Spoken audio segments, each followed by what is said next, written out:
Afghanistan, a landlocked nation in Central Asia, boasts an ancient and rich history, dating back millennia. Archaeological evidence points to human presence in the region during the Middle Paleolithic era, around 100,000 years ago. These early inhabitants, nomadic hunter-gatherers, roamed the land, leaving behind traces of their existence in the form of stone tools and other artifacts. Around 7000 BCE, the region witnessed the emergence of settled agriculture with the arrival of the Indo-Iranians. These pastoral people brought with them knowledge of farming and animal domestication, transforming the social and economic landscape. The fertile valleys of Afghanistan provided an ideal setting for agriculture to flourish. The discovery of the Indus Valley Civilization at sites like Shortugai in northern Afghanistan highlights the region's early connections with this sophisticated urban civilization. Trade networks and cultural exchange flourished, connecting Afghanistan to the wider ancient world. Further north, the Bactria Margiana archaeological complex reveals the presence of another distinct civilization. Characterized by monumental architecture, advanced irrigation systems, and unique artifacts, this civilization demonstrates the ingenuity and cultural dynamism of ancient Afghanistan. Afghanistan's strategic location at the crossroads of Asia made it a prime target for empires throughout history. In the 6th century BCE, Cyrus the Great, founder of the Achaemenid Persian Empire, conquered the region, integrating it into his vast realm. Afghanistan, known as Ariana in ancient Persian, became a satrapy within the empire, ruled by appointed governors. Alexander the Great, the Macedonian king, swept through Afghanistan in the 4th century BCE during his conquest of the Persian Empire. Following Alexander's death, the region came under the control of the Seleucid Empire, one of the successor states to Alexander's vast domain. Greek influence spread, leaving its mark on art, architecture, and coinage. In the 3rd century BCE, the Mauryan Empire, under the reign of Chandragupta Maurya, emerged from the Indian subcontinent to challenge Seleucid rule. Afghanistan became part of the Mauryan Empire, experiencing a period of peace and prosperity. Emperor Ashoka the Great, Chandragupta's grandson, embraced Buddhism and promoted its spread throughout his realm, including Afghanistan. Following the decline of the Mauryan Empire, the Greco-Bactrian kingdom, founded by Greek descendants of Alexander's soldiers, gained independence and expanded into Afghanistan. This kingdom, flourishing between the 3rd and 2nd centuries BCE, witnessed a remarkable fusion of Greek and Indian cultures, evident in its art, language, and religious practices. The Kushan Empire, emerging from Central Asia in the 1st century CE, conquered the Greco-Bactrian territories, establishing a vast empire that encompassed much of Afghanistan, Pakistan, and northern India. The Kushan rulers, particularly Kanishka the Great, embraced Buddhism, making it the state religion. Afghanistan became a major center of Buddhist learning, attracting pilgrims and scholars from across Asia. The Gandhara school of art, flourishing under Kushan patronage, blended Greek, Roman, and Persian artistic elements with Buddhist themes. The magnificent Buddhas of Bamiyan, carved into sandstone cliffs in central Afghanistan, stood as testament to the grandeur of this artistic tradition. The 7th century CE marked a turning point in Afghan history with the arrival of Islam. Arab armies carrying the message of the newly revealed religion conquered Persia and advanced into Afghanistan. The region's inhabitants gradually embraced Islam, ushering in a new era of cultural and religious transformation. Afghanistan, strategically located on the eastern frontier of the Islamic world, played a crucial role in the spread of Islam to Central Asia and beyond.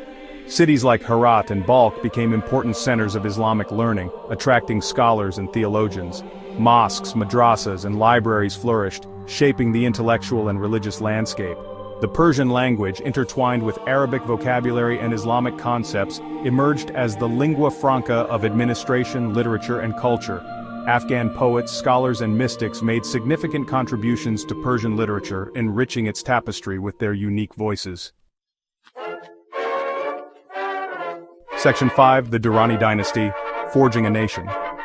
Following centuries of rule by various empires and dynasties, Afghanistan witnessed the emergence of a unified and independent state in the 18th century. Ahmad Shah Durrani, a Pashtun military commander of remarkable skill and charisma, founded the Durrani Empire in 1747, uniting Afghan tribes under his banner. Ahmad Shah, known as the Father of Afghanistan, established his capital in Kandahar and extended his rule over a vast territory encompassing present-day Afghanistan, Pakistan, and parts of Iran and India. He implemented administrative reforms, established a standing army, and promoted trade, laying the foundation for a strong and independent Afghan state. The Durrani era marked a golden age in Afghan history, characterized by political stability, economic prosperity, and cultural efflorescence. The empire, however, faced internal divisions and external pressures in the following decades, leading to its gradual decline. Nevertheless, Ahmad Shah Durrani's legacy as the unifier of Afghanistan and the architect of its national identity endured.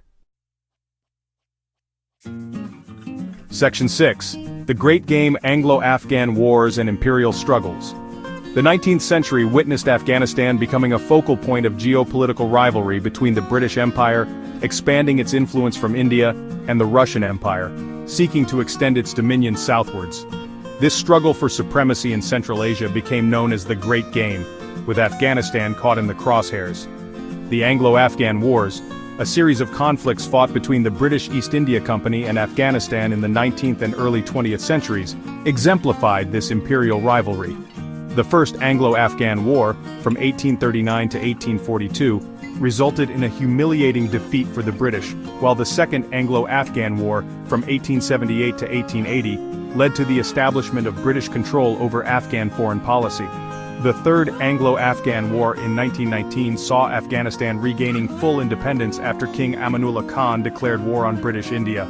The wars, though costly and brutal, fostered a strong sense of Afghan nationalism and resistance to foreign domination. Section 7. Independence and Conflict: A Nation's Turbulent Path. Following the Third Anglo-Afghan War, Afghanistan embarked on a path of modernization and reform under King Amanullah Khan. Amanullah's ambitious reforms, however, faced opposition from conservative elements within Afghan society, leading to political instability and ultimately his abdication in 1929. The decades that followed witnessed periods of relative peace and progress interspersed with political turmoil and internal conflicts. Afghanistan remained a monarchy until 1973, when a coup d'etat led by Mohammad Daoud Khan, the former prime minister, overthrew the monarchy and established the Republic of Afghanistan. Daoud's rule, marked by authoritarian tendencies and political repression, was short-lived.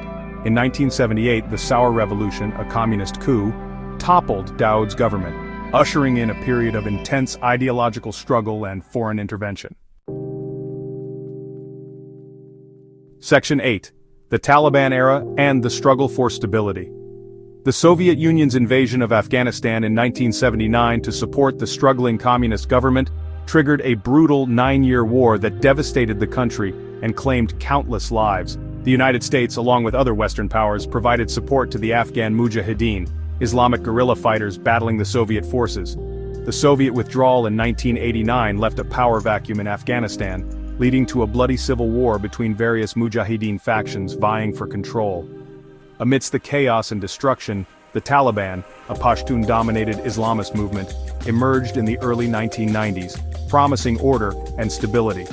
By 1996, the Taliban had captured Kabul and established the Islamic Emirate of Afghanistan, imposing a strict interpretation of Islamic law. Their rule, characterized by human rights abuses, particularly against women and girls, international isolation, and the harboring of al-Qaeda, came to an abrupt end in 2001. Section 9. A Future Unwritten: Afghanistan's Uncertain Path. Following the September 11, 2001, terrorist attacks on the United States, the Taliban's refusal to hand over Osama bin Laden, the mastermind behind the attacks, prompted a US-led invasion of Afghanistan. The Taliban regime was swiftly toppled, and a new Afghan government, backed by the international community, was established. The ensuing 2 decades witnessed efforts to rebuild Afghanistan and establish a democratic and stable state. Progress, however, was hampered by ongoing Taliban insurgency, corruption, weak governance, and the challenges of nation-building in a country ravaged by decades of conflict. In 2021, as US and NATO forces withdrew from Afghanistan after 20 years of war, the Taliban swiftly regained control of the country. the future of Afghanistan remains uncertain, with the Taliban facing the daunting task of governing a nation grappling with humanitarian crises, economic challenges, and international isolation.